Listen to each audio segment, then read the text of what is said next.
Энэхүү мэдээлэл нь зөвхөн боловсрол мэдээллийн зорилготой ямар нэгэн эмчилгээ, онцлогоо, эмчийн зөвлөгөөг орлохгүй гэдгийг та бүхэндээ сануулъя. Өнөөдрийн дугаараараа бид PCOS буюу өндгөвчний олон уйлангаат хам шинж гэж юу вэ гэдэг талаар PCOS-ийн ямар төрлүүд байдаг вэ? Яаж ялгаж салгах вэ гэдэг талаар мөн PCOS-ийн үед бидний биед ямар үйл процесс явагддаг вэ гэдэг талаар за түүнчлэн PCOS-тэй бол ямар хоол хүнс хэрэглэх вэ? Амьдралын хэв маягаараа хэрхэн зохицуулах вэ? Мөн ямар нэмэлт хэрэглэж болох вэ гэдэг талаар дэлгэрэнгүй ойлголт өгөх болно. ингээд дугаараа хүлээн авч сонсноо.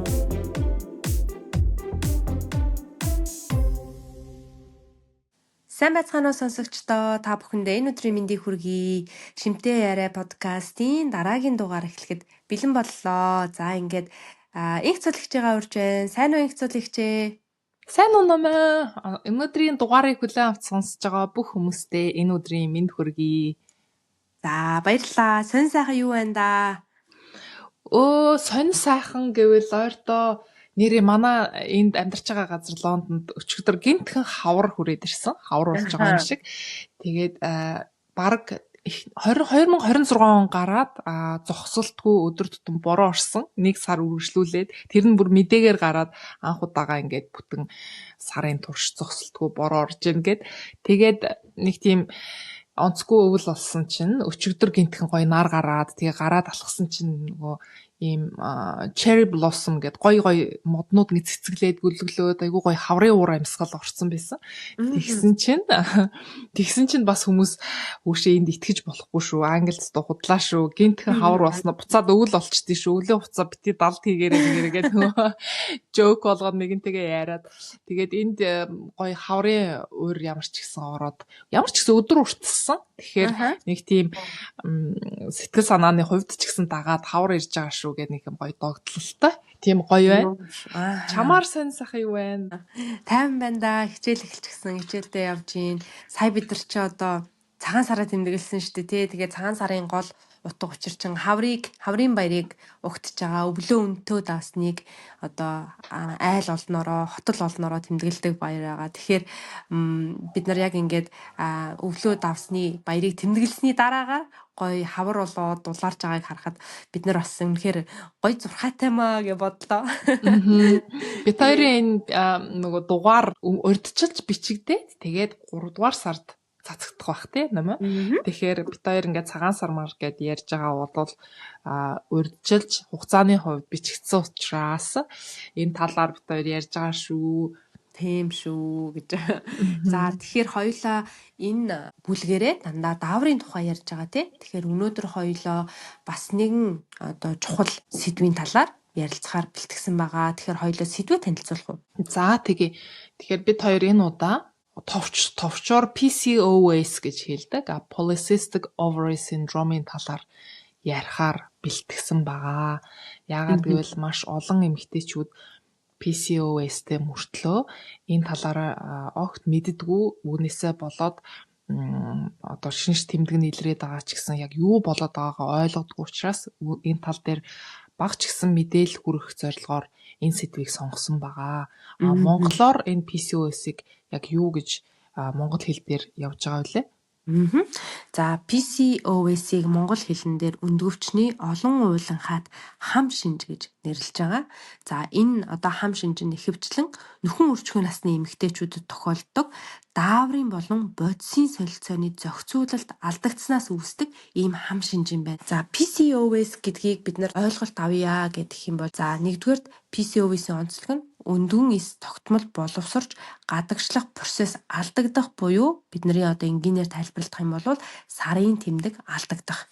За хоёрдугаарт нь эр бэлгийн дааврын хэмжээ одоо бидний биед харьцангуй ихсэх. За гуравдугаарт нь болохоор хит авиан шинжилгээгээр өндгөвч олон жижиг молекул буюу өндгөн эс агуулсан ийм олон уутанцрууд харагдах гэсэн ийм онцлогтой байдаг юм байна. Тэгэхээр энэ өөрчлөлтүүд бол бүх эмэгтэйд ижил хэлбэрээр илэрдэггүй.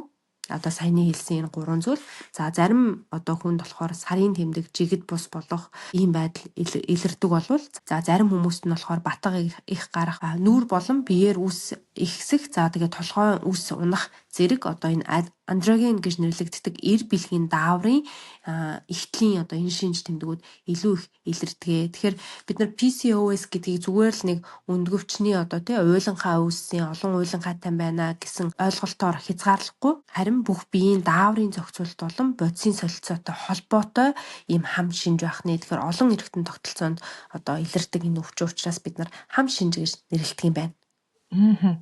Тэгэхээр саяны номогийн танилцуулсан бүгдээс ингээд товчлоо зүгээр энгийн үгээр гэх юм уу да ингээд тайлбарлая гэвэл жишээлбэл үс унаад тэгээд нүүрэн дээгүүр айгүйх батг гараад үс ургах ёсгүй газраараа их ургаад жишээлбэл эмэгтэйчүүдийн хувьд эрүүгээр ч юм уу те эрэгтэй хүмүүсийн одоо нүрээр гардаг тэр сахалтай төстэй газруудаар үс илүү ургаад тэгсэн мөртлөө толгоон үс илүү унаад тий тэгээд батг гараад байдаг. Дээрээс нь сарын тэмдгийн мөчлөг алдагдаа сарын тэмдэг ирэхгүй болчих ч юм уу. Зарим хүмүүст бүр 9 сар хүртэл ирэхгүй байх тохиолдол байдаг гэж байна.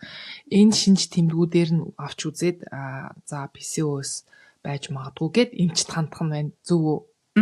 Яг зөв. Эхний удаа мэдээж өөрийгөө ажиглан те миний биед ямар өөрчлөлтүүд явагдаад байна, энэ хэвийн байна уу, хэвийн бус байна уу гэдгийг сайн ажиглаад за тэгээд тэр нь одоо өөрт нь энэ юусоо биш байна гэдгийг мэдэх юм бол тэгээ сая таны хэлсэнчлэн эдгээр шинж тэмдгүүд илрээд эхлэх юм бол бас эмчэд хандах шаардлага үүсчиж магадгүй илэрхийлж болох юм байна. Тэгэхээр энэ PCOS буюу одоо энэ өндгөвчний олон уйланхайд хам шинжийн үед хүний биед одоо ямар өөрчлөлтүүд явагддаг вэ гэдгээр тайлбарлах нь зүйтэй байх гэж бодож байна. Тэгэхээр за эхнийх нь болохоор бүх биеийн дааврын зохицуулалт одоо алдагддаг гэж байгаа тий. Тэгэхээр энэ эмгэгийн гол цөм нь болохоор тарих, өндгөвч, нойр булчирхайн хоорондын дааврын энэ уялдаа холбоо алдагдсантайгаар үүсдэг юм байна. За хамгийн эхлээд PCOS-тэй олон эмэгтэйд инсулиний төсвөржилт илэрдэг юм байна. За инсулин гэдэг нь юу вэ гэхээр одоо нойр булчирхаагаас ялгардаг цусан дах сахарыг эсүүдэд одоо дамжуулаад энерги болгон ашиглуулах үүрэгтэй одоо энэ дааврыг хэлж байгаа тий. Тэгэхээр хэвийн үед инсулин одоо сахарыг эсүүд рүү оруулаад цусан дах сахарын хэмжээг доктортой барих үүрэгтэй байдаг. Харин инсулины төсвөржилт үүсгэхэд одоо эсүүд инсулины дохиог бүрэн хүлээн авахгүй, үүний улмаас цусан дах сахарыг хэвийн хэмжээнд барихын тулд би илүү их инсулин ингээд ялгаруулж эхэлдэг. Тэгэхээр инсулин ихсэх нь зөвхөн сахарт нөлөөлөө зогсохгүй өндгөвчний үйл ажиллагаанд нөлөөлдөг юм байна. Тэгэхээр өндгөвчний дотор байрлах энэ TK гэдэг эсүүд байгаа байхгүй юу? Энэ болохоор энэ андроген даавар буюу эр бэлгийн дааврууд үүсгдэг ийм өндгөвчний эсүүд байгаа юм. Тэгэхээр энэ TK эсүүд нь болохоор инсулины нөлөөгөөр илүү их юм андроген даавар буюу эр бэлгийн даавруудыг ялгаруулж эхэлдэг. Уг нь бол эмэгтэй хүний биед ингээд бага хэмжээгээр энэ эр бэлгийн даавар одоо байх нь хэвийн гэж үздэг юм байна л та. Гэвч одоо энэ PCOS-тэй эмэгтэйчүүдийн хувьд энэ эр бэлгийн даавар нь харьцангуй ихсчдэг юм байна. Тэгэхээр нөгөө саяны битүүрийн яриад байгаа батга их гарах, за нүүр цээж, хэвлийн орчмоор үс ихсэх, толгойн үс шингэрэх зэрэг одоо энэ андроген дааврын ихтлийн шинж тэмдгүүд ингэж илэрч эхэлдэг юм байна. За дараагийн бас нэг одоо чухал зүйл нь юу вэ гэхээр тархины дааврын зохицуулалт бас өөрчлөгддөг юм байна PCOS-тэй эмэгтэйчүүдэд. Тэгэхээр тархины гипофиз булчирхай гэж байгаа. Энэ нь болохоор дааврын удирдлагын төв гэж ойлгож болно. За энэ булчирхай нь өндгөвчийг удирдах хоёр чухал даавар ялгаруулдаг. За бид нар нөгөө сарын тэмдгийн талаар нэг дугаар оруулсан байгаа. Энэ дээр бол нэлээд дэлгэрэнгүй ярьсан байгаа болохоор энэ дээр товчхон ингээд дуртаад өнгөрчээ гэж бодож байна. За ямар хоёр төрлийн даавар ялгаруулдаг вэ гэхээр LH буюу лютинжүүлэх даавар, FSH буюу фолликул өдөөгч дааврыг ялгаруулдаг.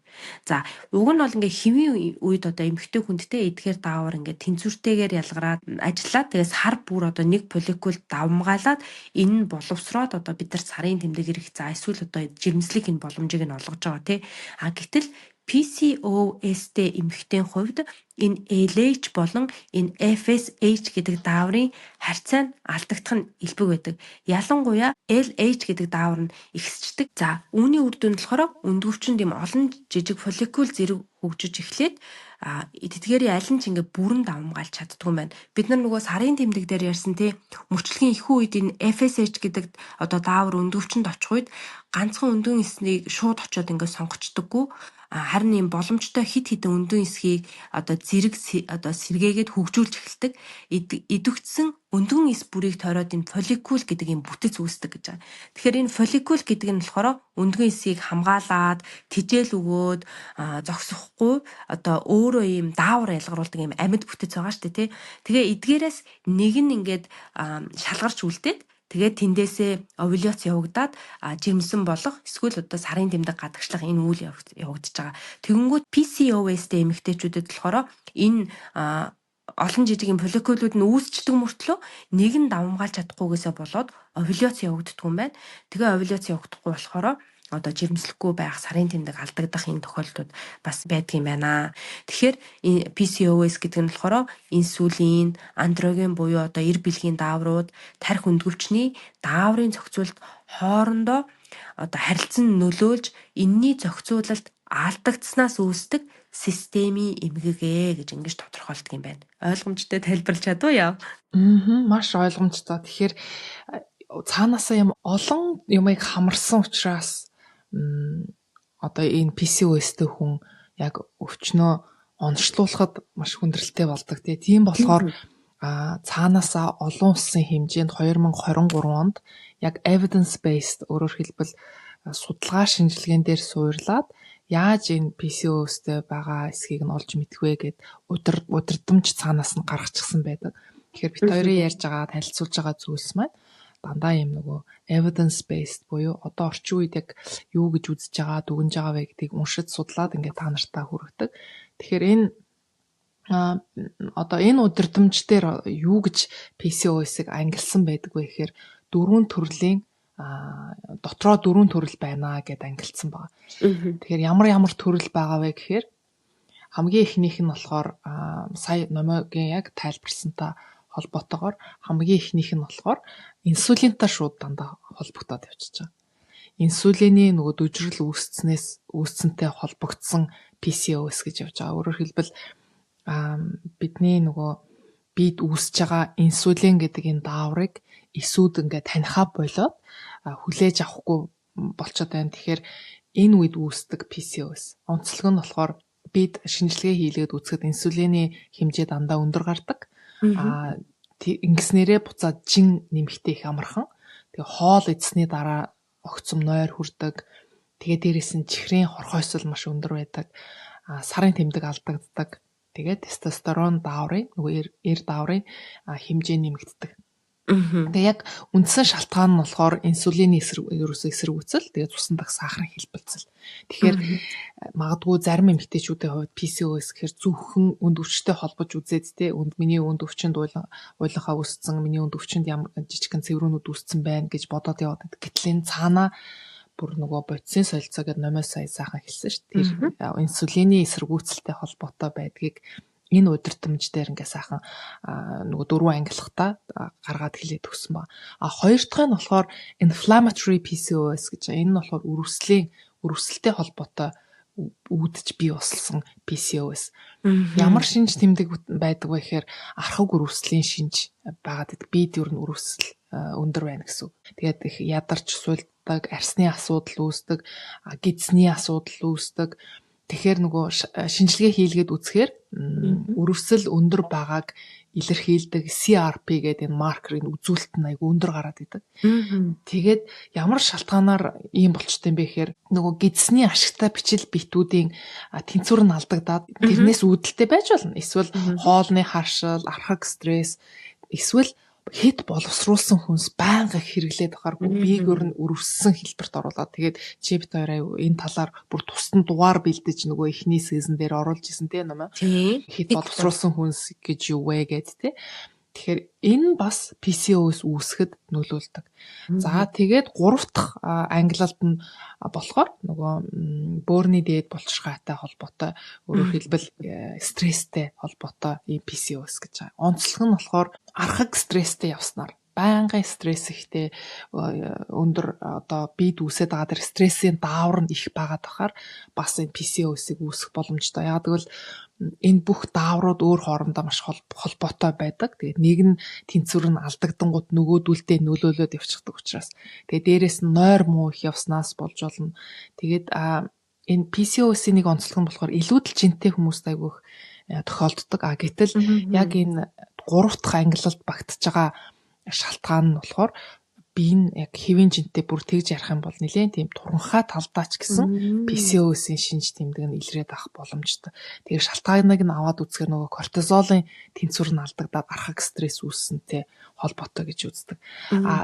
Хамгийн сүүлийн ангил нь болохоор бас их сонирхолтой.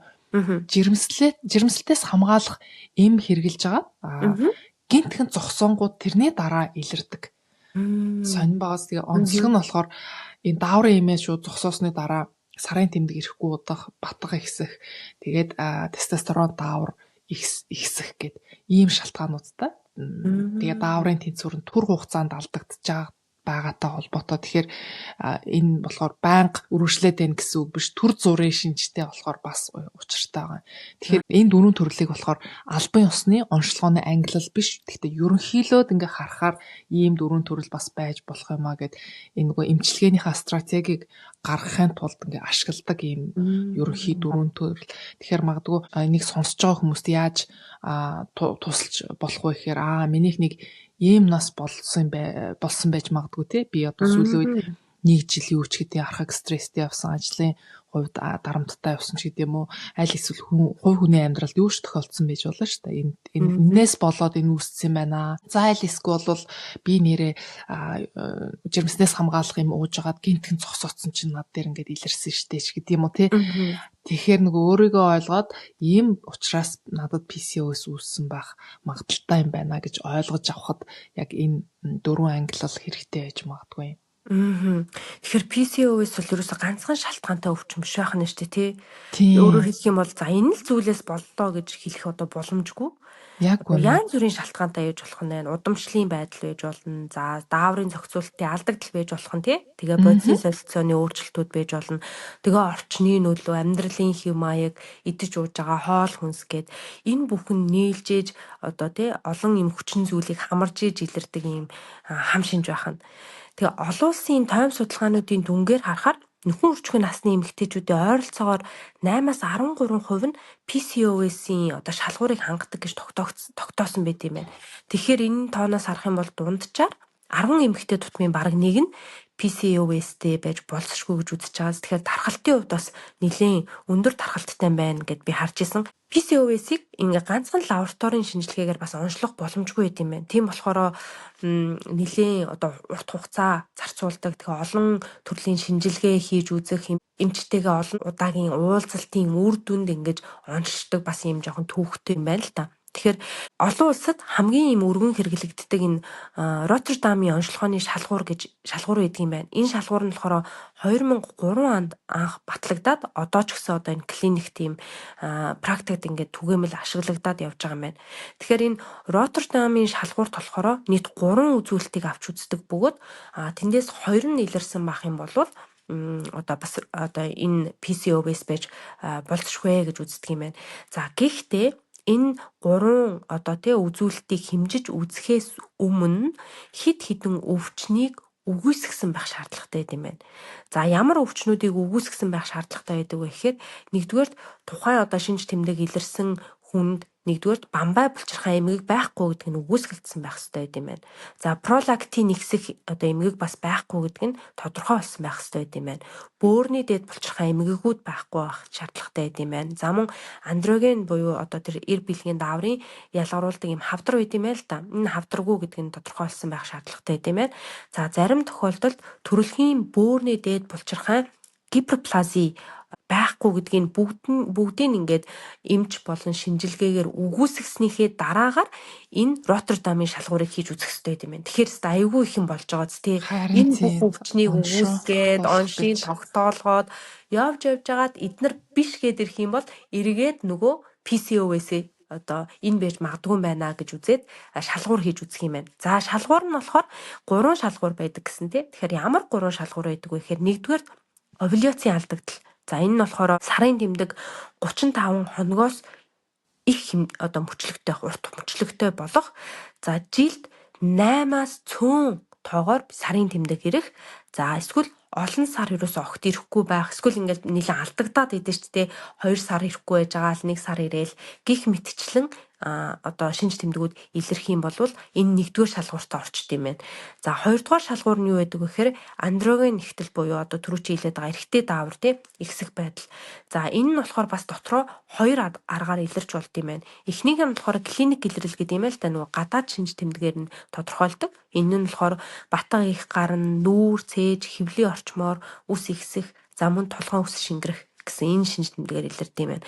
За хоёрдугаарт нь болохоор лабораторийн шинжилгээгээр бас үзэж болдог юм байна. Энэ нь болохоор цусны шинжилгээгээр тестостерон даавар болон бусад андроген дааврын хэмжээ ихссэн байдаг юм байна. Тэгэхээр шинжилгээ хийлгэж үзэх нь шүү дээ тий. Тэгэхээр цусан дахь одоо эр бэлгийн даавар нэлээд өндөр болсон байх юм бол бас энэ хоёрдугаар шалгуурынхаа нэг үзүүлэлт нь болоо явчихд юм байна. За гуравдугаарт нь гэх юм бол олон фолликултай өндгөвч гэж байгаа юм.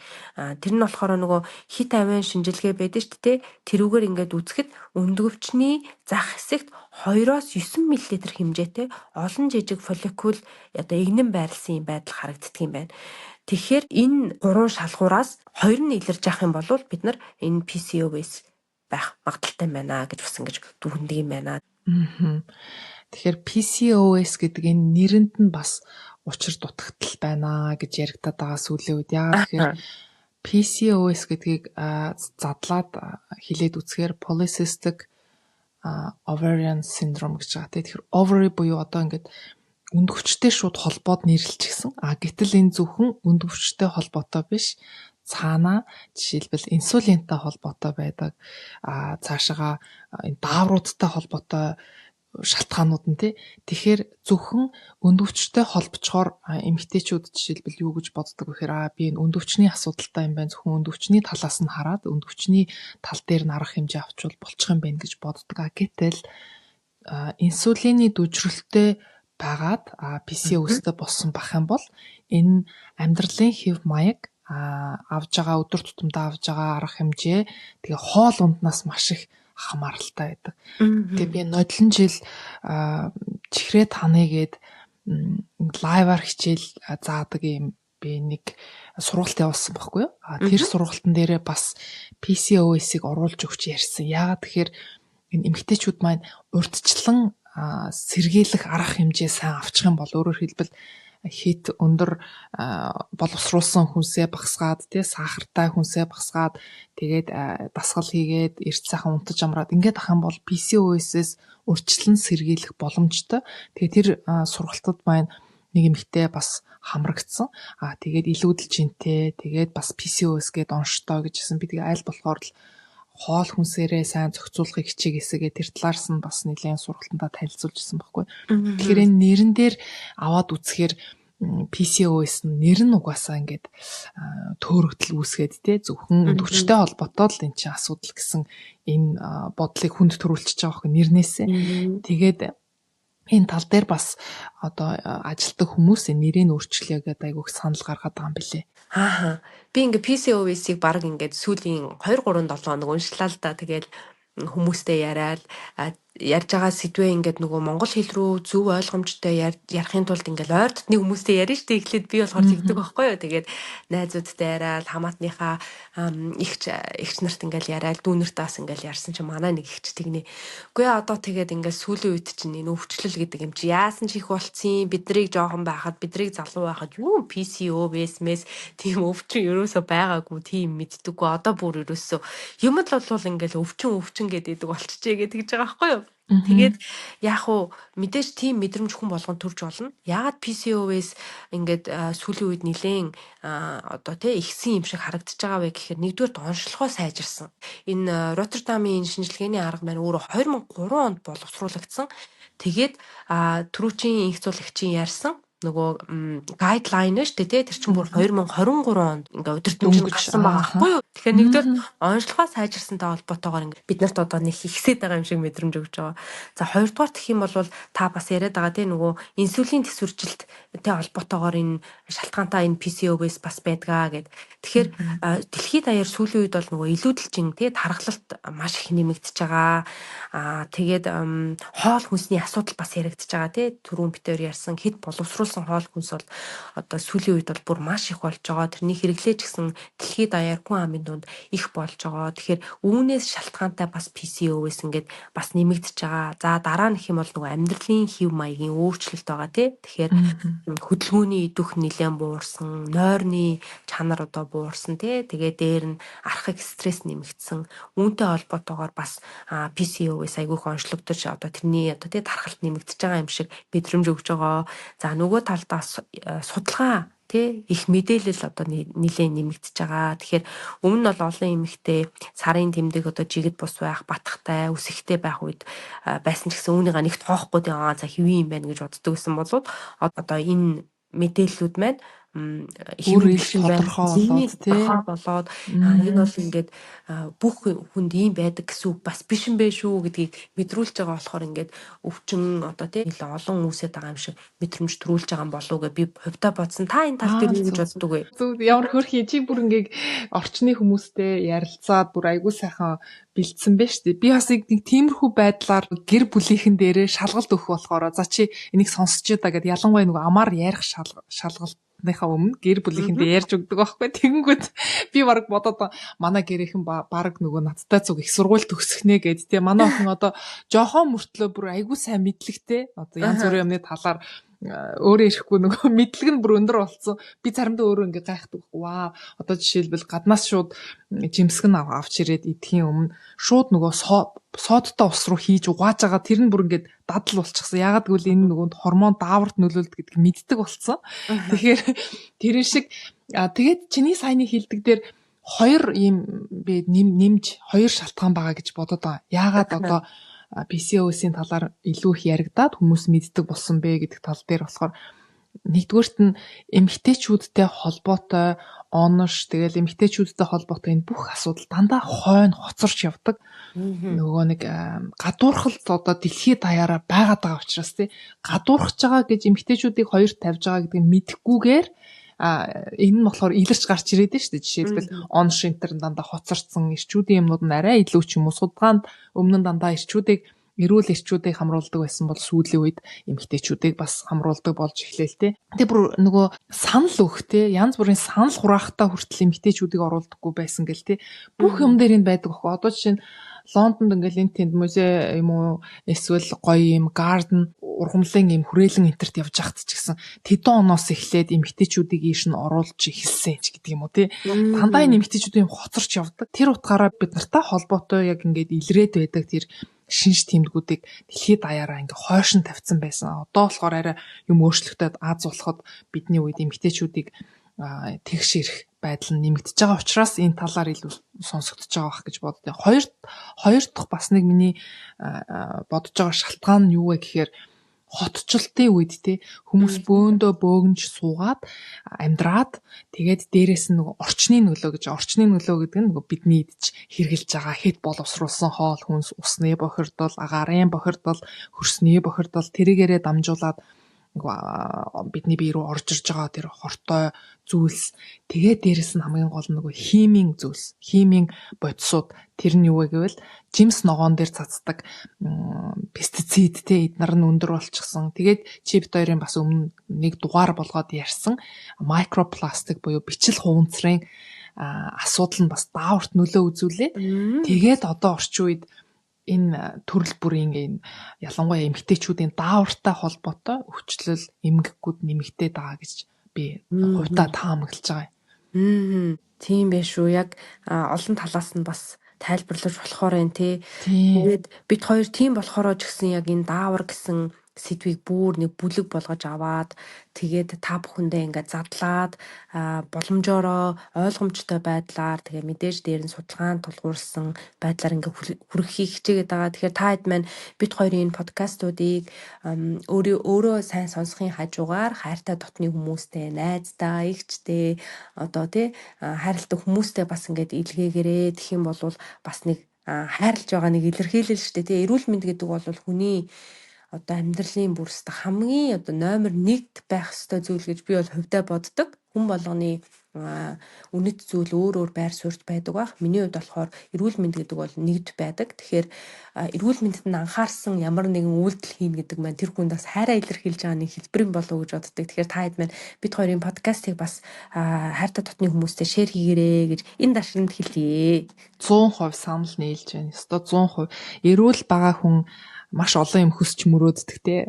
Ийм авчихсан, энийгээ сайжруулахсан, одоо нэг тэгчихсэн гэд өвчин зовлонтой байгаа хүн өглөөс ирэхдээ яаж өвчнгүү байх вэ? Яаж өвчнөө намжаах вэ гэдэг нэг л хүсэлтээс ирдэг гэж ярьдаг шүү дээ те.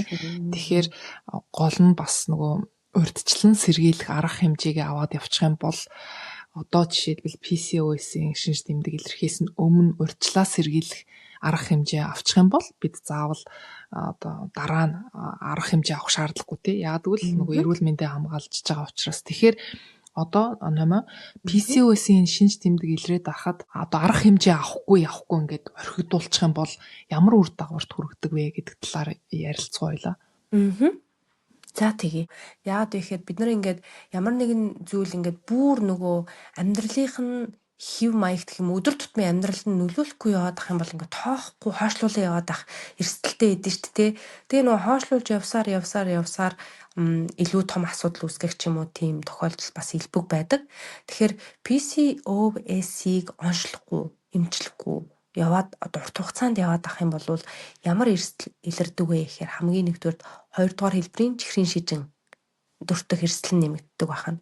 2 дугаарт нь даралт ихсэх одоо хандлагатай болж болно. За 3 дугаарт нь их юм бол жирэмслэхэд хүндрэлтэй болно. Яагаад вэ гэхээр энэ ч өөрөө нөгөө овуляц байхгүй болчдөг. За тэгээд дээр нь сарын тэмдэг байнгын алдагдчихэдэг учраас жирэмслэх одоо нэлээд хүндрэлтэй болно.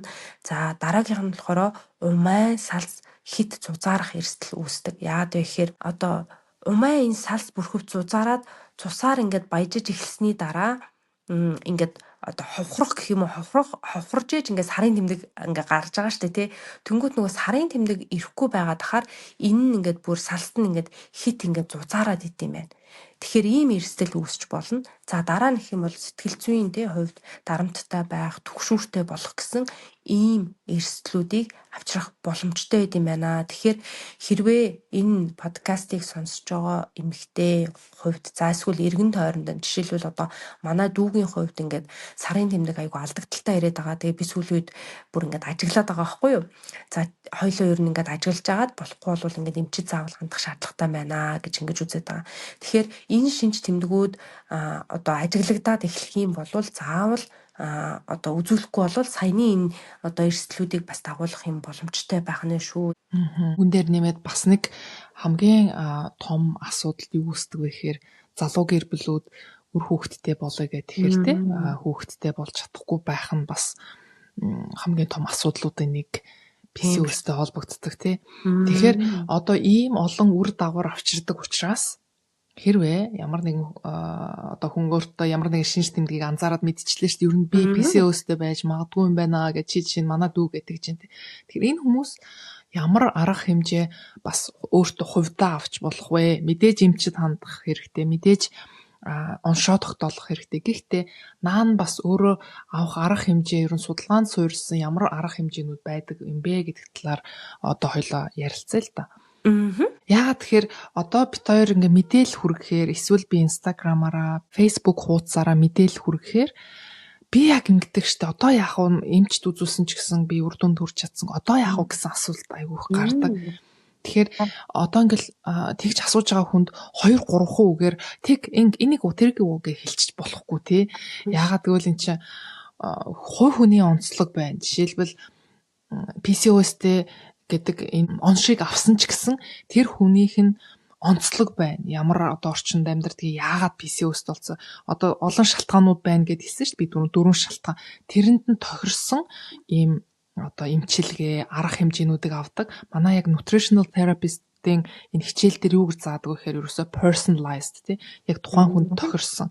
Одоо жишээ нь танаа дүүд PCOS илэрлээ, шинж тэмдэг нь илэрлээ. Тэгээд оншоо авлаа гэж бодоход танаа дүүгэн бүх системийг ингээд нэг нэгээр нь авч задлж үзээд юунаас болсон юм байна гэдгийг олж тогтоосныхоо дараагаар тэр үндэс суурь дээр нь ажиллана гэсэн. Бид хоёрын одоо өгч байгаа зөвлөгөө болохоор нийтлэг ерөнхийдөө судалгаагаар хараад үзэхэд нэг иймэрхүү байдлаар иймэрхүү зүйлсийг хэрэглэх юм бол энэ шинж тэмдэг нь ерөнхийдөө багасна шүү гэдэг энэ мэдээллийг хүргэж байгаа шүү. Тэгэхээр бас жоохон тийм наанта цаанта та нар маань хүлээж авч сонсорой. Тийм. Тэгэхээр дахиад нэмээд ингээд нэг жоохон товчлоод хэлэх юм бол эмчилгээний зорилгоосоо хамаарат ялгаатай байх нь шүү дээ.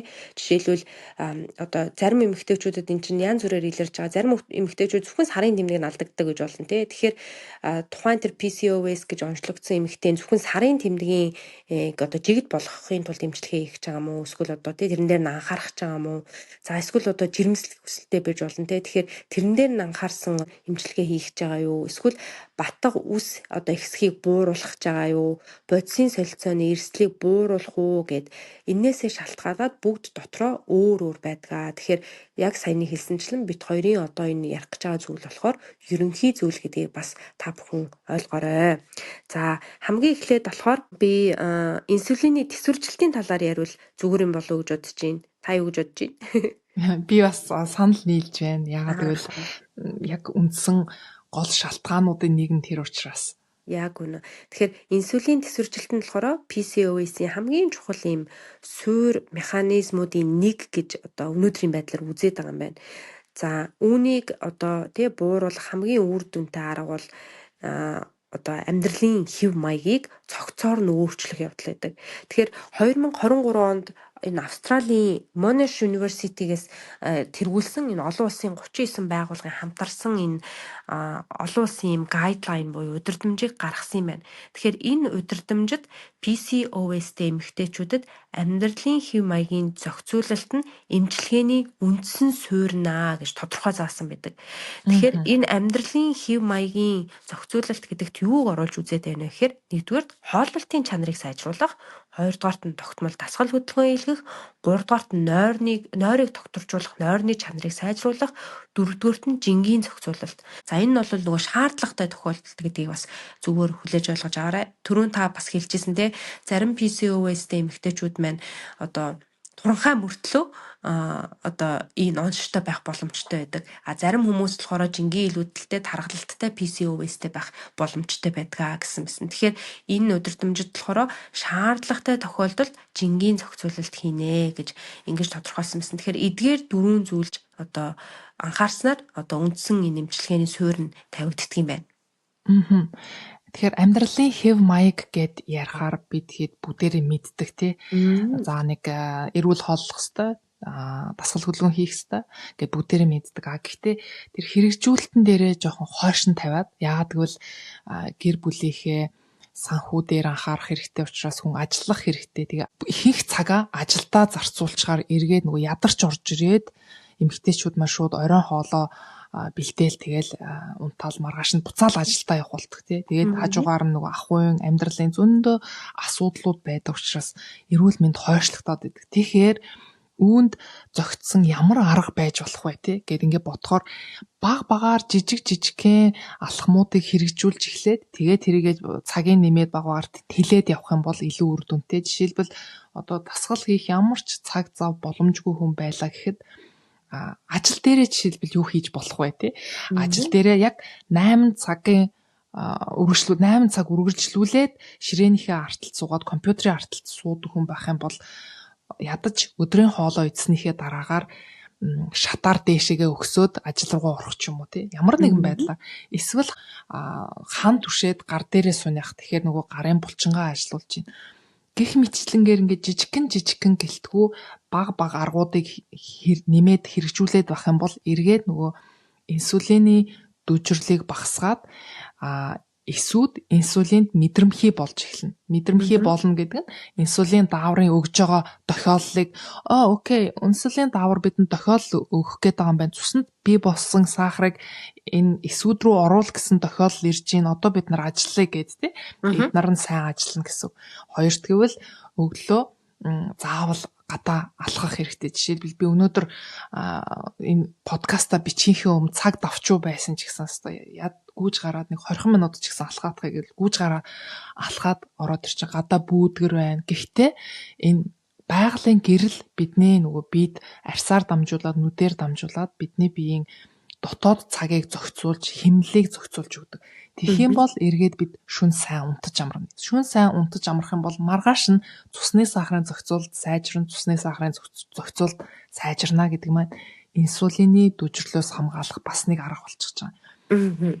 За тэгээд энэ бүхнийг би бүр ингээ нэгтгээд гоё хураангуулад буцаал нөгөө нэг тэмдэглэл рүүгээ орох гэдэг юм л та. Тэмдэглэлдээ яг энэ амьдралын хэв маягаар яаж зохицуулах вэ гэд эрүүл дадал гэд ийм тэмдэглэл гаргачихсан байгаа. За энэс өмнө нь болохоор би бас сахар гэдэг нэртэй ном гаргачихсан. Тэр нь болохоор бас л энэ нөгөө инсулины дүжрлөөс хамгаалах аргуудын нэг баггүй. Хэд боловсруулсан хүнс илүү хэрэглээд авах юм бол эргээд нөгөө инсулины дүжрэл үүсэх магадлал нь их болно.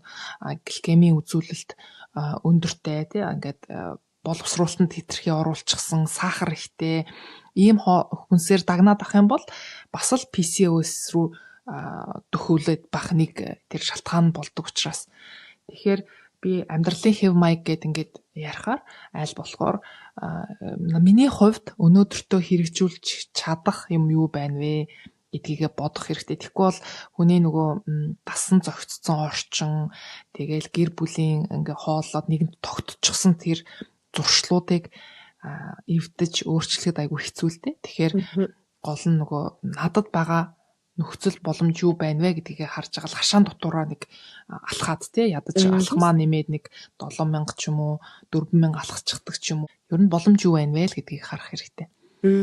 За та тэгэхээр дасгал хөдөлгөөний талаас нь бас нэлээд гоё зөвлөгөө өглөө те хэрэгжүүлж болох. Тэгээ би бас сүүлийн үед нөгөө сууж байхдаа хөлөө ингээд үлми дээрээ дээшээ доошоо болгоод ингээд буулгаад идэв штэ нэг булчингаа чангалаад хөлийн доотлын. Тэгээ би бас тэрийг сууж байхдаа нэг санахаараа гэлс ингээд хид хийгээд байгаа. Тэр бас байж болно тий. За мөн нүүрс хүслэг хоол хүнсний талаар гликемийн индекс өндөртэй хоол хүнсний талаар та бас ярьж байна. Тэгээ би нэг судалгаа олж үнсэн. Тэр нь болохоор PCOS-тэй эмэгтэйчүүдэд гликемийн үзүүлэлт багатай хооллолт өгөх нь ямар нөлөө үзүүлж ийн вэ гэдгийг судалж үзсэн юм билээ. Энэ болохоор 2021 онд хийгдсэн RCT мета анализ судалгаа байгаа байхгүй юу. Тэгэхээр GI буюу гликемийн үзүүлэлт багатай хоолт нь PCOS-тэй эмэгтэйчүүдийн метаболизм болон дааврын үзүүлэлтүүдэд эерэг нөлөөтэй байж болохыг ингээд харуулсан юм байна. Тэгэхээр гликемийн индекс гэж яг юу хэлээд байна вэ гэхээр тухайн хүнсний цусан дах сахарыг өсгөх хурдыг хэмждэг үзүүлэлтийг бид нар гликемийн индекс гэж нэрлэдэг байгаа байхгүй юу. Тэгэхээр цагаан гурил байна, чихэрлэг ундаа байна. За хэд боловсруулсан хоол хүнс нь болохоор гликемийн үзүүлэлт өндөртэй хоол хүнс нь ордог буюу одоо бидний сахарыг огцом өсгдөг. За харин одоо гликемийн үзүүлэлт багатай хоол хүнс гэдэг юм бол бүхэл үрийн үр тарианууд, за буурцаг, эслэг ихтэй хоол хүнсүүдийг хэлж байгаа. Тэгэхээр яг би тантай санал нийлж байна. Бид нар одоо ингээл гликемийн үзүүлэлт багатай хоол хүнс, амьдралын хэв маягаа өөрчлөө, дасгал хөдөлгөөн хийх ёстой, стресс менежмент хийх ёстой гэдэг ингээд ярьдаг боловч яг л нөгөө өдөр тутмынхаа тий завгүй амьдралын одоо тэр хурдан тойрогт орчхороо энэ бүхнийг хэрэгжүүлж чадахгүй байх тохиолдол байдаг. За дээр нь хоол хүнсний асуудал гэдэг юм чинь бас аюу хэцүү те нэгэн хоногийн дотор ингээл алга уруулсан юм шиг ингээд өөрчлөх боломжгүй хүн болгон урт хугацаанд идээд дадчихсан хоол хүнс хэрж байгаа. Тэрийг ингээд шууд өөрчлөнө гэдэг хэцүү. Жишээлх юм бол цагаан будаа идчихсэн хүнийг шууд одоо те шош идэм эсвэл лентил буюу сэвэг зарам ид гэдэг юм бол бас тийм тааламжтай хүлээж авахгүй шүү дээ тий. За яах вэ? Зарим хүмүүс бол ингээд өөрсдийгөө хүчлээд идэж магадгүй. Гэтэл хоол гэдэг зүйл маань өөрөө биднэрт бас тодорхой хэмжээний баяр баясгал таашаал өгж явах хэрэгтэй зүйл шүү дээ тий. Тэгэнгүүт тэрийг ингээд өөрчлөх гэж ийн гээд ингээд хүчлээд байх нь бас нөгөө талдаа бас одоо стресс үүсгэх боломжтой. Тэгэхээр би болохоор өөртөө яаж ингэж энэ бүхнийг хэрэгжүүлсэн бэ гэдэг дээрээ зөвлөгөө өгөх. Тэгэхээр би болохоор ингэжсэн. Эхний удаад одоо цагаан будаа иддэг байж болно. Цагаан будаагаа идэнэ. За цагаан будаагаа бүгдөө иддэг будаагаа 100% гэдээ аваад үзчих юм бол 100% будааныхаа 70%-ийг иддэг цагаан будаагаа ичих. За 30% нь өөр төрлийн бүхэл үр тариа хийгээд агшааж болно. За жишээлх юм бол цагаан будаа киноаны хослол амар гоё болдог. Яг адилхан зүгээр угаагаад будаан дээрээ кино будаагаа хийгээд сайхан угааж агаад усаар зайлж агаад будаа агшаагчдаа хийгээд агшааж болно. За эсвэл шош байдэн шүү дээ. Одоо улаан бөөрөн шош байж болно, цагаан шош байж болно. Болгоод сайн нөгөө будаатай агшаахаар эдгээр маань өөрөө нөгөө удаан болдог болохоор хатуу болоод хамт агшагддггүй. Тэгэхээр тус нь агшааж агаад хооронд нь холиод идэж болно. За эсвэл хамт агшаамаар байх юм бол гурвалжин будаа, цагаан будааг агшааж болно. За эсвэл цагаан будаагаа лентил буюу сэвэг зарамтай хамт нийлүүлээд агшааж болно. Гих мэтчлэнгээр өдөрт одоо ингээд байнгын гликемийн үзүүлэлт өндөртэй хоол хүнсийг 100% иддэг байсан бол тэрийг ингээд баг багаар бууруулад өөртөө дасгаад биедээ дасгаад амтлах мэдрхүүдэд дасгах байдлаар бууруулна гэсэн үг байхгүй юу. Тэгэхээр үр тарианы байдал дээр ялангуяа будааг бол тийм байдлаар хийж болно. За мөн хажуугаар нь одоо жишээлбэл бид нар зөндөө хэрэгэлдэг штэ тий одоо цовин юм уу бууз хийхтэй хуушур хийхтэй баг зэрэг ногоо оролцуулаад тэрийг тэр ногоогоороо гурлаа зурах. Одоо бууцай байж болж гин шарх хулуу байж болно айгүй түгээмэл хэрэглэгддэг хүрэн манжин байж болно. Эдгээрийг ашиглаад одоо гурлаа зурх юм бол тэр нь бас эслэг тодорхой хэмжээнд агуулгадж байгаа учраас тэр нөгөө цагаан гурлийн одоо бид ороод цусан дах сахарыг огцом өсгөх одоо тэр боломжийг тодорхой хэмжээгээр их биш ч гэсэн тодорхой хэмжээгээр бууруулах боломжтой. За эсвэл нөгөө бид хоёр байнга яриад идэг эслэг ихтэй хоол хүнс идгээд идэг тий. Тэгэхээр нөгөө хоолныхоо өмнө жоохон эслэгийн агуулмж өндөртэй ногоо ч юм уу. Инх цуулагчийн тал дээр маш их зөвлөгөө өгдөг тий. Броккoli жигнэж идэх. За эсвэл одоо луун тий идэх ч юм уу. Иймэрхүү байдлаар одоо цусан дах сахараа яаж огцом савлуулахгүй байх вэ гэдэг дээрээ бас анхаарч болно. Бас нэг арга юу байдаг вэ гэхээр бүхэл үрийн гурилыг бас эхний удаадаа цагаан гурилтайгаа нийлүүлж зурж агаад тэгээ баг багаар тэрнийхээ хэмжээг бууруулах байдлаар бас дасгах арга байдаг. Тэгээ тэр аргуудыг бас ашиглах байдлаар бид нар хоол хүнсэндээ бас анхаарч болно. Маш гоё практикал аргууд байна. Шууд огцом өөрчлөлт хийх биш, баг багаар дасгаад эслэгийнхаа хэмжээг нэмэгдүүлэх гэдэг арга байна. Яагаад бас энэ эслэг гэд бит хоёр яриад байгаа юм бэ гэхээр энэ эслэг нь эргээд гидсний бичил битүүдийг, ашигтай бичил битүүдийг нэмэгдүүлэхэд тусалдаг хүнс байгаа. За тэгэхээр одоо PCOS-ийн шинж тэмдэг илрээд байгаа хүн одоо цагаан гурилаа багсгаад цагаан будаагаа багсгаад ер нь бэлэн хит боловсруулсан хүнсээ багсгаад ирж байна. За тэр нэг арга байна. Ондоо нэг арга нь болохоор омега 3 тосны хүчилтэй хоол хүнсээ илүү хэрэглэх. Яагаад гэхээр энд бас нэг юм судалгаа байгаа юм л да. Судалгааны нэр нь болохоор Effects of Nutrition on Metabolic and Endocrine Outcomes in Women with PCOS гэж байна. Энэ нь болохоор олон судалгаануудыг ингээд нэгтгээд бас тойм болгоод гаргаж үзсэн юм судалгаа 23 онд хэвлэгдсэн юм судалгаа юм л да. Тэгэхээр энээс хараад үзэхээр омега 3 тосны хүчлээ илүү сайн хэрэглэх юм бол одоо нэг бид өрөвсөл үүснээс бас PCOS үүсдэг гэсэн шүү дээ. Тэгэхээр омега 3 нь өрөвслийг намжаах үйлчилгээтэй. За тэгвэл омега 3-а хоол хүнсээрээ дамжуулж яаж авч болох вэ гэхээр тослогтой загас байгаа. Тэр нь бол яргаа загас гэдэг Монголд саамн гэдэг нэрээрээ бас илүү байдаг шүү дээ тий. Тэгэхээр энэ загсыг 7 хоногт ерөөсө 2 удаа хоолнд оролцуулаад тий дээдл нь бол 4 удаа багтаа 2 удаа оролцуулаад хэрвээ энэ загас олдохгүй бол бас лаазсан тослог өндөртэй загснууд бас байгаа. Гэхдээ туна биш, туна загас нэлийн илбэг байдаг. Энийн тослогийн хэмжээ омега 3 тослогийн хэмжээнд бусад саамн тэгээд сардин марзин гэдэг энэ загснаас арай бага. Тэгэхээр болж игэл тослог өндөртэй загсаа хэрэглэх юм бол гадаадд байгаа хүмүүсийн хувьд Монголд байгаа хүмүүсийн хувьд бол асуудалгүй. Яагаад гэвэл бэлчээрийн малын мах болон бүтээгдэхүүн сүү цагаан эдэнд бас омега 3 агуулгаддаг. Тэр хэмжээ нь өндөр байдаг. Тэгээ ээжүүд хөхөр хүүхдээ өсгөж байгаа ээжүүдийн хувьд ч гэсэн хөхний сүнд омега 3 байгаа. Тэгэхээр ургамлын гаралтай бас омега 3 бид илүү авч болно. Тэр нь юу вэ гэвэл нөгөө самар, хушиг самар, үр тариа, чиа үрч гэх юм уу те. Гэтэ амьтны гаралтай омега 3 нь бид илүү шингэцэн, илүү хялбархан байдаг учраас амьтны гаралтай ийм омега 3 сайн хэрэглэх нэ. За дараагийн нэг зүйл нь болохоор энэ их сонирхолтой бага юу гэвэл витамин D. Витамин D дөрөөсөө оролцдоггүй юм гэж ерөөсөө байхгүй. Тий, витамин D-гийн дуталд орсон бол нэг ингээд тоохгүй орхих биш. Тэрийгэ одоо нөхөхөд амархан шүү дээ. Витамин D бол харьцангуй олдот сайтай саплимент нэмэлт. Тэгэхээр гадаа 100 болохоор гадаа гарах цагаа нэмэх хэрэгтэй. Ерөөсөө нар гарангууд.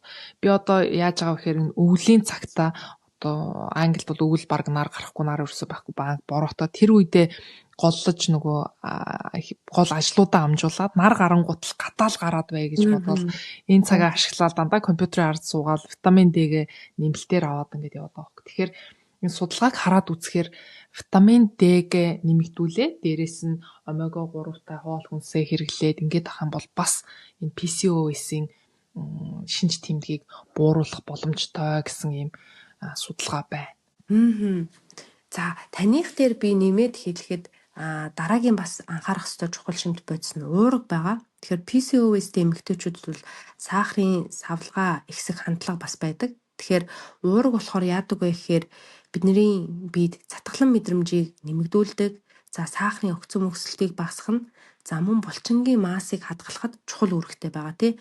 Тэг булчин их байх тусам инсулины мэдрэг чанар сайжирдаг.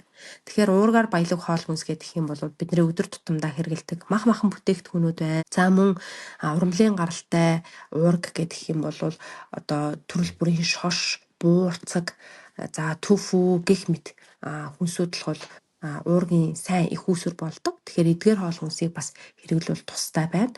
За дараагийнх нь болохоор магни байгаа. Магний талаар ч гэсэн бид зөндөө ярьсан баг бүх подкастн дээрээ ярьж байгаа тий. Тэгэхээр магни бол бидний биед бүр маш чухал шаардлагатай бичил шим тэжээлийн нэг байгаа тий. Тэгэхээр PCOS-тэй зарим эмэгтэйд магни байх тохиолдол бас их байдаг юм байна. Тэгэхээр магниг нэмэлтээр уух, за эсвэл магнаар баялаг хоол хүнсийг хэрэглэх нь энэ инсулины мэдрэг чанарт эргээр нөлөө үзүүлдэг. За тэгэхээр магнаар баялаг хоол хүнс гэдэг юм бол ногоон өнгийн навчит ногоонууд байна, за самар байна, бүхэл өрүүд байна, за мөн хар шоколад нь бас магни агуулж идэг тий. Тэгээд яг энэ магний талаар бид хоёр тусдаа дугаар хийсэн байгаа. Та хэд маань энэний өмнөх сизон буюу өмнөх бүлгийн дугаарыг сонсоод үзэх юм бол магни, кальц, витамин D гэх эрс бодисуудын талаар бас тусдаа дугаар хийсэн байгаа. Тэгээ тэндээс бас дэлгэрүүл сонсоод магни гэж яг юу юм, ямар хүнсэнд илүү төлхөө агуулт юм бэ гэдгийг мэдэх боломжтой байгаа. Магни гэд ярьсан чинь би яг шоколад эдэнгээ энэ подкастын дугаарыг бичиж байгаа байхгүй юу. Өөртөө гүйж гаргахтаа энэ айгүй гоё Waitrose гэдэг манай энэ дэлгүүр эдийн. Тэнд 75% ийм хар какао агуулсан маш гоё Мадагаскарын ийм шоколад авсан. Тэгээ би тэрнээсээ сая 2-4 жин гизчээ сууж. Тэгэхээр шоколаданд бас магни агуулгаддаг. Тэгэхээр бас нөгөө какаоных нь хэмжээг харж агаад өндөр какао агуулсан.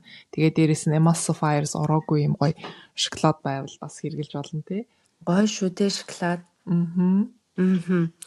За тэгээд энэ PCOS-тэй эмэгтэйчүүдийн хувьд бас нэг анхаарах ёстой зүйл нь би түрүү нойр гэдээ ярьсан тий.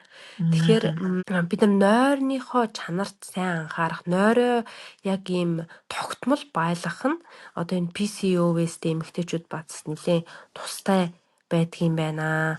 Тийм болохоор яг тогтсон цагт унтах, за тэгээд тогтсон цагт сэрэх, за тэгээд нөгөө нойрны чанарыг одоо алдагдуулдаг хоол хүнс байгаа шүү дээ. Тэгээ жишээлх юм бол кофег яг унтахынхаа өмнө уух ч юм уу. За эсвэл одоо кофеин агуулсан хоол хүнсийг яг оройхон хэрэглэх. За эсвэл бүр нөгөө хит их боловсруулсан хоол хүнсийг яг унтахынхаа өмнө хэрэглэх. Эсвэл яг унтахынхаа өмнө одоо хэмжээний хоол идэх зэрэг нь бидний нойрны чанарт нөлөөлдөг болохоор аль болох бас энэ дээрээ анхааруул бас зүгээр байдгаа. Нойр гэснээс өчигдөр орой би нэлийн оройтч унтаад. Тэгээд яг оройтоод унтчихаар маргааш нь яг шууд илэрдэг байхгүй өглөөс эрэнгүүт гэх юм онцгой тий. Би өчигдөр нөгөө юу гэд кино үзсэн. Gangsters of New York баха нэр нь зөв бах. Өмнө нь дээр үзэж байгаад одоо дахиад үзсэн. Айгу гоё кино.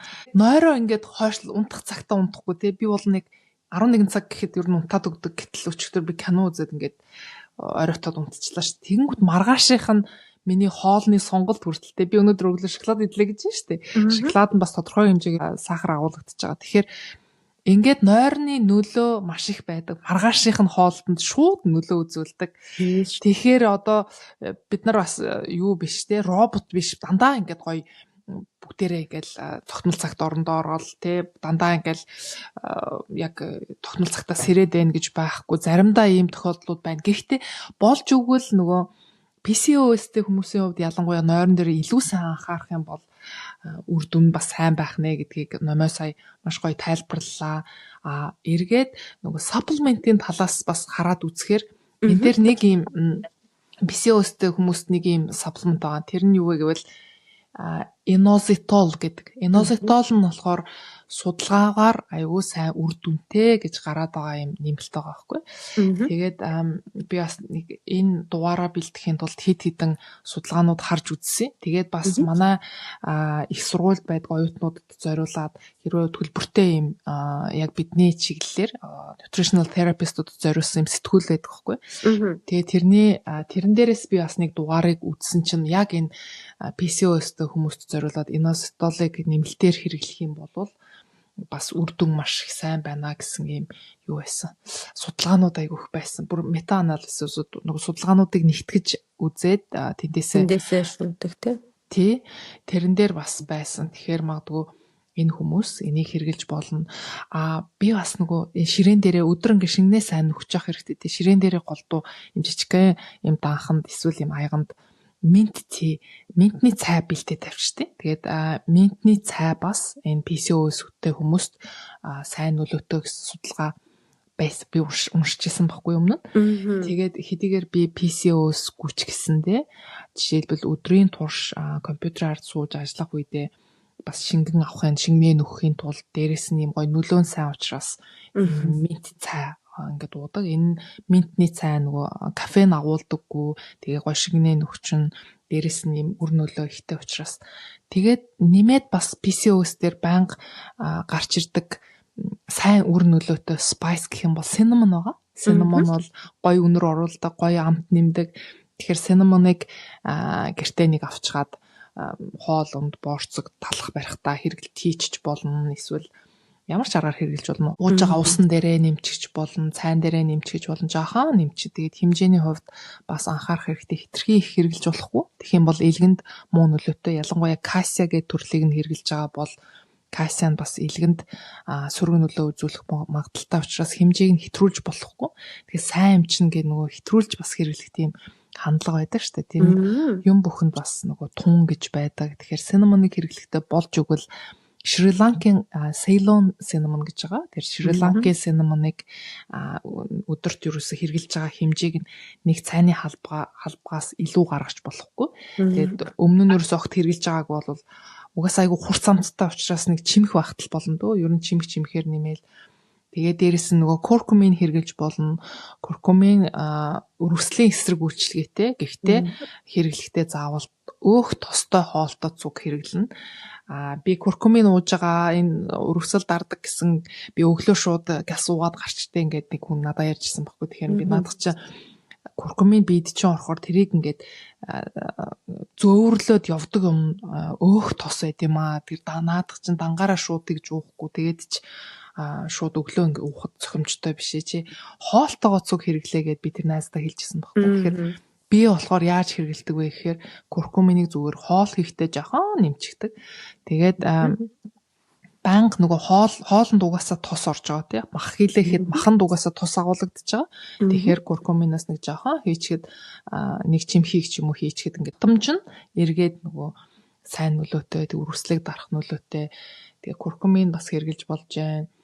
Тэгээд нөгөө пробиотик. Тэгэхээр пробиотиктой хүнсээ бас хэрэглээд пробиотиктой хүнс гэдэг нь болохоор тараг байж болно, кефир байж болно, кимчи, мисо шүл байж болно гэд ингээд бас зохицуулж болно. За тэгэхээр бид хоёр амьдралын хэв маяг талаас нь хоол хүнс талаас нь юун дээр анхаарах вэ гэдэг талаар бас тодорхой хэмжээний мэдээлэл өгсөн байх гэж найдаж байна.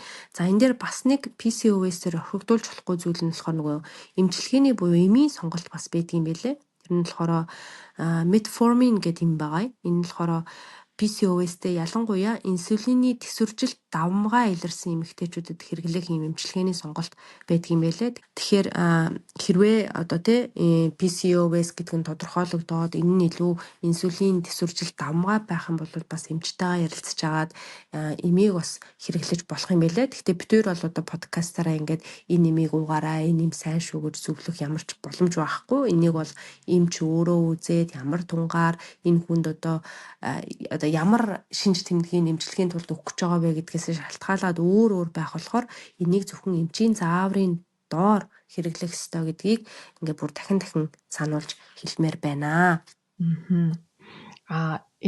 Яг тэгэхээр яг метформиныг болохоор сахарын өвчтөй буюу чихрэн хэв шинж хоёртой хүмүүс хэрэгэлдэг те. Тэгэхээр энэ бас юуг батлаад байгаа вэ гэхээр эргээл нөгөө инсулины дүүжрэлтэй холбоотой энэ PCOS гэдэг нь тий метаболизмтай холбоотой юм байна шүү гэдгийг л хэлээд байгаа байхгүй юу. Тэгэхээр түрүүн би нөгөө дурдсан иноцитол гэдэг нь шүү дээ тий нэмэлт. Энэ иноцитолыг болохоор бас витамин B8 гэж бас нэрлэлтэй байлээ. Өөрөөр яагаад гэвэл энэ яг жинхэнэ витамин биш. Гэхдээ бид ороод тэр үйлчилж байгаа үйлчлэл нь болохоор яг тэр витамин B8 гэдэг B-ийн төрлийн витамин гэж нэрлэж болохоор тэг үйлчлэгээ нь юу вэ гэхээр яг эсүүд инсулинд мэдрэг болоход тусалдаг. Тэгээд цусны сахарыг тэнцвэржүүлэхэд тусалдаг.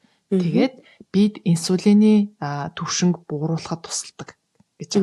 Тэгэхээр эргээл бас нөгөө нэг цусны сахартай холбоотой гэдгийг л бас батлаад өгч байгаа зү тий. Тэгэхээр цусны сахар өндөр өсөхөөс хамгаалах юмнууд юу вэ гэхээр гараал ерөөсөө зайрмаг авч иддэг байсан бол тэрний оронд тарган дээр хөлдөө жимсгэн хийгээд эсвэл дээрээс нь жоохон нат баатар хийгээд ингээ хутгаад идэх юм бол илүү тийм бие ашигтай. Тэгээд нөгөө цусны сахар талаасаа хараад үзсэн ч гэсэн цусны сахарыг өндөр өсөхгүй. Тэгээ пробиотик агуулчихсан, полифенол агуулсан. Полифенол гэдэг нь болохоор ургамлын шим.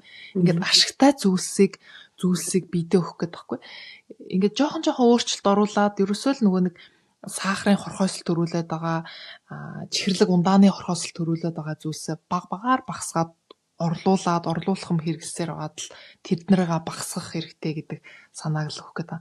Тэгээд энэ иноцитол нь бас өндгөөсний чанарыг сайжруулах, овуляцийг тогтворжуулах, сарын тэмдгийг тогтворжуулахад бас тустай гэж энэ сэтгүүл дээр бичсэн байлээ. Яг тэгэхээр хоёулаа өнөөдөр PCOS-ийн талаар хүмүүст бас нэлээд дэлгэрэнгүй бөгөөд бас практикт хэрэгжүүлж болох аргуудын талаар ялцсан байх гэж бодож байна. Танд өөр ярихыг хүссэн, нэмж хэлхийг хүсэж байгаа зүйл байвал хэлээрэй. Би саяны нөгөө иноцитол гэхээр бас л хаанаас болох юм болоо, манад байхгүй штэ ч гэдэг юм уу тий. Яаж олох юм болоо гэдэг ийм асуудал гарч ирж магадгүй. Тэгэхээр энэ хоол хүнсний их үүсвэр сурвалж гэж бас байгаа. Жишээлбэл шорш гэд сая номоо гоё яаж хэрэглэж болох вэ гэж танилцуулсан шүү дээ тий. Тэгэхээр шорш хэрэглэж эхлэвэл хоолндоо бас нэмээд хэрэглэвэл шорш хэрэглэнэ гэхээр нөгөө монголчуудын маань уламжлалт хоол хүнсэнд бид шоршныг хэрэглэдэг учраас яаж хэрэглэх вэ гэдэг асуудал үүсдэг тий. Тэгэхээр би жишээлбэл шоршыг яаж хэрэглэдэг вэ гэхээр нэг бөөр шиг хөөрхөн ийм цагаан шорш байдаг шүү дээ. Тэр шоршыг ингээд цаанаасаа чанчсан бэлэн юм шилтэй ирдийн англид болохоор тэрийг аваад ерөөсөө ингээд ийм соус бэлтгэхдээ дотор нь ингээд фуд процессортой хийж байгаа. Дээрээс нь янз бүрийн ногоо, навчлаг ногоо хийж аваад ингээд дүрлэг маягаар бэлтждэг байхгүй. Тэгээд дээрээс нь ингээд янз бүрийн хоолтой хойлоод хэрэглэж болно. За тэгээд иноцитол бас юунд байдаг вэ гэхээр самранд байдаг. Жишээлбэл алмонд, хушиг самарт байгаа. Тэгэхээр энэ самрыг бас хэрэглээд хүндээ гоё ууттай самар авч яваал тэндээсээ идчихэж болж байна. Тэгээ пинат баттер байгаа. жимсний төрлөөс гэвэл нөгөө гуа гэд жимсэнд бас тодорхой хэмжээгээр агуулдаг. Бор будаа байна. Тэгэхээр цагаан будаа идээд дасцсан хүн магадгүй бор будаа хэрэглэх юм бол илүү сайн үр дүнтэй байх нь байна. Тэгээд цитрусын төрлийн нөгөө жүрж тий энэ жимсэнд бас тодорхой хэмжээгээр агуулдаг. Тэгэхээр заавал саплементсээр биш эдгээр хоол хүнсийг илүү хэрэглэснээрээ иностолын саплементийн үр дүнг бас авч болох нэ. Энийг бас нэмж хэлье гэж бодлоо. Чамд номоо нэмээд сонсогчдоо хүргэе. Ер нь PCOS-тэй ерөнхийд нь ярихгүй үлдсэн зүйл байвал бас хэлээрэй.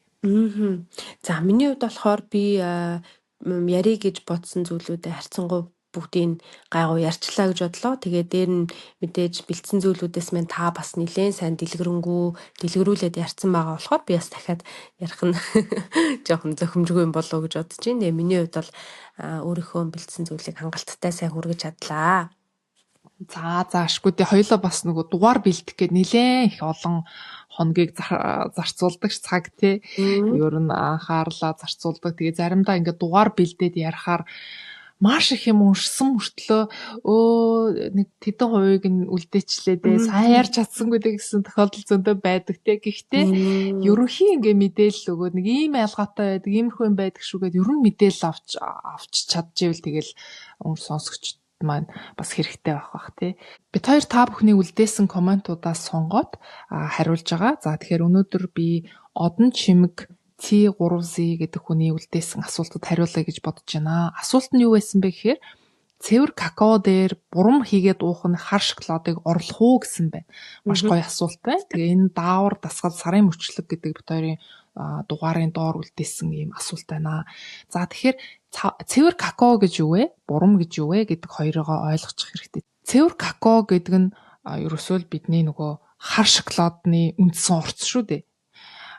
Какао байж ич хар шоколадыг гаргаж байгаа тий. Какаоны онцлог болохоор ингээ хуурай болгоод мунтаг болгоцсон гэсэн. Тэгэхээр цэвэр какао хэрэглэх юм бол болно, маш сайн байна. Тэгээд цэвэр какаог дангаар нь хэрэглэхэд нэлээд юм гашуун хэрэглэх боломжгүй байдаг учраас бид дээр нь чихэрлэг амт нэмээд хэрэглэж байгаа тий.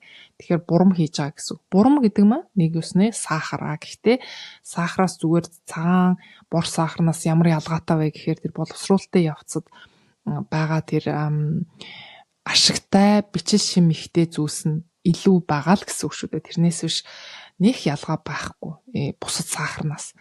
Тэгэхээр бурам нэмжээ гэдэг нь болохоор сахарлаг зүйл нэмжээ. Чихэрлэг амт оруулж जैन. Цэвэр какао гэдэг маань болохоор хар шоколадтай төстэй тэр ашигтай чанартай зүйлсийг нь хэрглэж гин гэсэн үг. Тэгэхээр магадгүй гоё какао хийгээд дээр нь бурмаар амтлаад эсвэл сүйтэй ингээ хэрглэж болно. Тэгэхээр